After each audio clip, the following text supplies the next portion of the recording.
Venezuela అధ్యక్షుడిని సైనిక చర్య ద్వారా కిడ్నాప్ చేసుకుని అమెరికాకి ఎత్తుకెళ్ళించినటువంటి ఆ దేశం ఇప్పుడు నెక్స్ట్ గ్రీన్లాండ్ మీద ఏ సెకండ్ అయినా కూడా మేము స్వాధీనం చేసుకుంటాం, దానికి ఒక ప్రక్రియను ఫాలో అవుతున్నామని తాజాగా కూడా అమెరికా అధ్యక్షుడు ప్రకటించారు. గ్రీన్లాండ్ జోలికి వస్తే డెన్మార్క్ చేసిన స్టేట్మెంట్ ఏంటి? నాటో విచ్ఛిన్నమవుతుంది. నాటో రూల్ ఏంటి?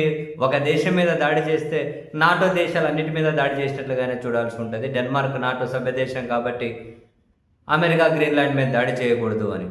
గ్రీన్లాండ్ అనేది సెమీ అటానమస్, డెన్మార్క్ నియంత్రణలోనే ఉంది, బట్ సొంత పార్లమెంటు సొంత ప్రభుత్వం ఉంటుంది. అయితే ఈ క్రమంలో తాజాగా అమెరికా అధ్యక్షుడి స్టేట్మెంట్ ఏంటి? గ్రీన్లాండ్ మీద డెన్మార్క్కి లీజు మాత్రమే ఉంది, శాశ్వత యాజమాన్య హక్కులు లేవు కదా, మీకేంది నొప్పి, ఎవరు అడ్డుకోలేరు, మేము దాన్ని స్వాధీనం చేసుకుంటామని డెన్మార్క్ అంటుంది. ఏకపక్షంగా నిర్ణయం కుదరదు అని నాటో దేశాలు కూడా ప్రకటించాయి.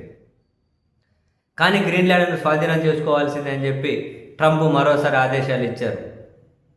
అండ్ గ్రీన్లాండ్ పార్లమెంట్ ప్రత్యేకంగా సమావేశమై మేము అమెరికా పౌరులుగా ఉండదలుచుకోలేదు, గ్రీన్లాండ్ పౌరులుగానే ఉండాలనుకుంటున్నాం అని ఆ పార్లమెంటు ఏకగ్రీవ తీర్మానం చేసింది. ఆ దేశంలోని పార్టీలన్నీ కూడా ఒకే తీర్మానంపై, ఒకే ప్రకటనపై సంతకాలు చేసి మేము అమెరికా పౌరులుగా ఉండం, గ్రీన్లాండ్ పౌరులుగానే ఉంటాం, మాకు అమెరికాలో వెళ్ళడం ఇష్టం లేదు అని ఖరాఖండిగా ప్రకటించాయి. ఒకవైపు ఇవన్నీ జరుగుతూ ఉంటే మరొక వైపు సంప్రదింపు అంటే ఫస్ట్ కొంటామంటున్నారు. ఎన్ని వేల కోట్లు కావాలో చెప్పండి, మీకు ఇస్తామంటుంది అమెరికా. వాళ్ళు దానికి తలవకపోతే సంప్రదింపులు జరుపుతామంటున్నారు. అదంతా ఒట్టి మాట, ఒప్పుకునే ప్రసక్తే లేదంటుంది డెన్మార్క్, అటు గ్రీన్లాండ్. సైనిక చర్యకు కూడా వెనుకాడము అన్నది అమెరికా. అండ్ ఫైనల్గా సైనిక చర్య వైపే వాళ్ళు మొగ్గు చూపచ్చు. అదే జరిగితే చాలా తీవ్రమైన పరిణామాలు ఎదురు కావచ్చు అనిపిస్తుంది. సరే, డెన్మార్క్ సైన్యం చిన్నదే, వాళ్ళు ఏం చేయలేరు, గ్రీన్లాండ్కి వాళ్ళు అసలు ఏం చేయలేరు. కానీ నాటో విచ్ఛిన్నమైతే, అండ్ ఇక్కడ మరీ ముఖ్యంగా గ్రీన్లాండ్ మీదకి అమెరికా వస్తుంది అని చెప్పి ఈ వార్తలు స్టార్ట్ అవ్వగానే, అమెరికా ఆ విధమైన ప్రకటనలు ఇవ్వగానే గ్రీన్లాండ్ సమీపంలోని సముద్ర జలాల్లో రష్యా, చైనా జలాంతర్గములు, నౌకలు విన్యాసాలు చేస్తూ ఉన్నాయి. ఒకవేళ వాళ్ళు రంగంలోకి దిగితే, మధ్యలో నాటో విచ్ఛిన్నమైతే, అమెరికాతో కనుక అప్పటి వరకు బంధం ఉన్న దేశాలు, కొన్ని కీలకమైన దేశాలన్న బంధాన్ని విచ్ఛిన్నం చేసుకుంటే ప్రతి దేశం మీద సైనిక చర్య ఏంటి? ఇప్పుడు గ్రీన్లాండ్ ప్రజల అంగీకారం లేకుండా వాళ్ళను వశపరుచుకోవడం ఏంటి? కరెక్ట్ కాదు కదా. అమెరికా భద్రత, అమెరికా భూభాగంలో వాళ్ళు చూసుకోవాలి. ఎటుకో పోయి మా గ్రీన్లాండ్, మేము వాటికి పోయి భద్రత ఏమంటారు, మా భద్రతను కోరుకుంటాం, ఇంకో దగ్గర పోయి మా భద్రతను కోరుకుంటాం, వాళ్ళకి కావాల్సిన దాని మీద కన్నేసి ఏదో అడ్డదిడ్డమైన వాదన చేసుకుంటూ పోతే కుదురుతుందా?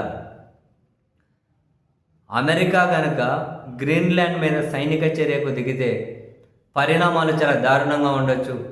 నాటో విచ్ఛిన్నమైతే డైరెక్ట్గా ఇటు చైనా, రష్యాలు కూడా మైట్ బి అమెరికాకు వ్యతిరేకంగా క్షేత్రస్థాయిలో సిద్ధపడితే దాడులు, ప్రతిదాడులకి. ఇదేమంత దూరంలో లేదు.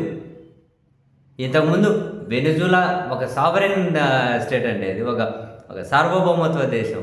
దాని అధ్యక్షుని తీసుకెళ్లి సైనిక చర్య ద్వారా ఎత్తుకొచ్చిన తర్వాత మళ్ళీ ఆ తర్వాత గ్రీన్లాండ్ను స్వాధీనం చేసుకుంటామని, ఇంకో దాని మీద పోతామని ఇంత బరి తెగించి వాళ్ళు ప్రవర్తిస్తూ ఉన్నప్పుడు మిగిలిన దేశాలు ఎవరెవరు ఎక్కడో దగ్గర అడ్డుకోకుండా ఉండరు కదా. అడ్డుకోకుండా అయితే ఉండరు కదా. సో ఎంతో దూరంలో లేదు. అమెరికా వాళ్ళ పని వాళ్ళు చేసుకుంటే ప్రపంచం బాగుంటుంది.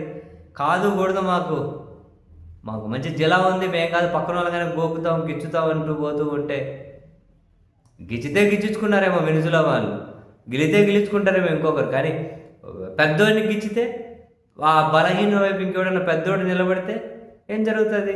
అదే జరగబోతుంది రాబోయే రోజుల్లో. చూస్తూ ఉండండి. అమెరికా తన పని చేసుకుంటే ప్రపంచానికి మంచిది.